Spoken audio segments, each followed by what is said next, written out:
I will guarantee you one thing about me is that we all talk about time. We don't have enough of it. That's bullshit. What you don't do right is you don't prioritize what is important in your life. And for me training and the things that I do on a daily basis, that's how I start to build my armor. I started finding self-esteem. Once I found that, that's when doors started opening up. I stopped caring about people, that what they thought, being judged. Wow, if I say this, if I started right now, are you gonna make fun of me? I stopped caring about that. And that's when my life started really changing for me, slowly but surely. I saw working out as a way for me to build calluses on my mind. I had to callous over the victim's mentality. I always equated training to mental toughening. It always looked brutal. People waking up early and doing all these things, and it looked horrible. I was like, wow, man, I gotta start doing that. Not to get better, bigger, and stronger, but that is what's gonna build me. That looks uncomfortable. So I know how it is to be alone. You have to be able to flip alone on top of his head. I gained a lot of strength from having a sewer mentality. And what a sewer mentality is how many people can make it out of the sewer alone? With no coach, no trainer, no one to guide you, no one to mentor you, just having a straight up killer mentality, having a warrior mindset, having a round 14, I'm gonna get up mindset. And you have to learn to flip that loneliness into like total like power. And that's what I was able to do. I was able to like, you know what? If I can come out of this sewer that I'm living in my mind, if I can overcome all these things by myself, how much strength will I gain from this? That looks brutal. And getting up early, I don't want to do that. So I made this long list of things I don't want to do. And through that, I found myself. And you gain a ton of strength from it. So that's how I looked at my life growing up. I stopped looking at all the bad things that life handed me, and I started looking more as the ultimate training ground for where I want to go. My mental armor starts to get built up by doing these things that are uncomfortable for me. So I still hate running. You guys are getting up at 5 o'clock in the morning, running over here in this golf course. So I started seeing myself very differently than the average human being. I was like, hang on a second. I have something they don't have. I've never had a lot of people in my life, and I keep my circle real small. It's been my mom, and it's my fiance right now.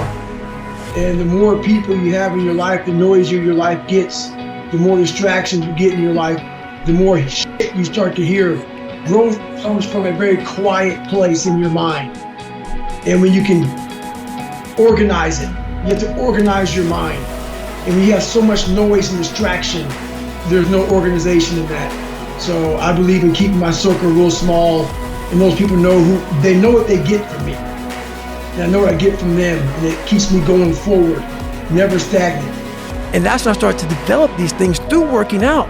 It was this great, never-ending work ethic. And through work ethic, I developed self-esteem. I always equated working out to struggle. And I struggled my whole life, but I ran from it. So I started realizing, man, I gotta start facing the struggle, and I gotta be mentally strong for the struggle. So that's why I started coming up with I'm training for life. Mentally, I'm training for life. I'm not training for I don't care about winning trophies. I don't care about winning anything. All I wanna do is go the distance. And I found out on my own pretty much, is that through discipline, through self-discipline, through repetition, through tons of repetition of the same thing that you don't want to do, and that's the key thing. Through repetition of things you don't want to do, you develop mental, like an armor for your mind. You start to armor your mind, because your mind's like, okay, we suffer every day. It's what we do. We do stuff that sucks every day, so then when the suck stuff comes, you're ready for it. And that's how I started coming up. I just started being very uncomfortable, and now it's like just a way of life. And I am happy, because this is my lifestyle. This is what I want to do. But trying to find your best self, you become unbalanced. And people always talk about this mythical creature called the balance. You want to be balanced. I think balance is a bunch of bullshit. Yes, I really do. You think for everybody? Yeah, I think almost for everybody. Everything in my life, so I had a learning disability that I talked about. My physical gave me the self-discipline, and that literally has carried me over to, I can sit down and study what may take some people an hour to study. I have to sit down for maybe 10 hours to learn the same, and that's very frustrating. So I always talk about running and swimming and all the stuff I did in the military, and pull-up records and powerlifting, all these physical feats. Some of the hardest I do in my life is just learning. But I got that self-discipline from waking up at 3 and 4 o'clock in the morning to go out in the cold weather, to get my run in, to get my lift in, to get my swim in, to do those things. It totally transfers over to my learning.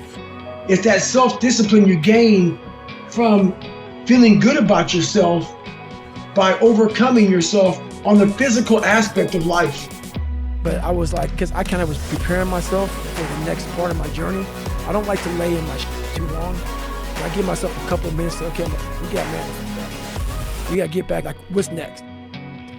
Let's go see. Let's go back to college. Let's do something, because you're running and your athletic career's done. And this was like literally a trained skill for me. Was I'm always preparing for like not being a bit. Like a lot of people get to a point, like for instance, like if Jennifer can't do something, like if she can't go for a run or whatever, just like because something's wrong, like some simple shit, it's gonna bother her. I got to a point in my life where I realized this is life, and so I move on past things real quick. So people are like, oh my God, what are you gonna do, David, if you can't run? I'll swim, or I'll go to college, or I'll do something else. This isn't my life. I'm very aware how quick life can take from you, and I've always prepared my mind for the next chapter. And what happened with me was I started this thing called front loading. So when I was young, I used to be a little piece of shit. Oh, I'm not good enough. I can't do this. I can't do that. But the second I got my head out of my ass, and I realized, man, you can achieve a lot of if you get off your ass and you start moving and you start motivating yourself. Start becoming a self-motivator. So I started front loading. And front loading is people are like, man, you've done so much by 47, because I don't know what tomorrow is going to bring me. So my military resume is fat. I did a lot in the military. I did a lot outside the military. I've made money. I've done almost every race out there, hard race in the world. I've broken pull-up records. I've done a lot of shit. So when these bad times come, and also not like only that, like work your ass off so you can enjoy. Yeah, you're taking a shot. You may not live to be old, but what if you do? And you worked your ass off when you were able, and you were able to get up early, able to grind. If you front load it properly, the back half of your life is money. And that's what I did.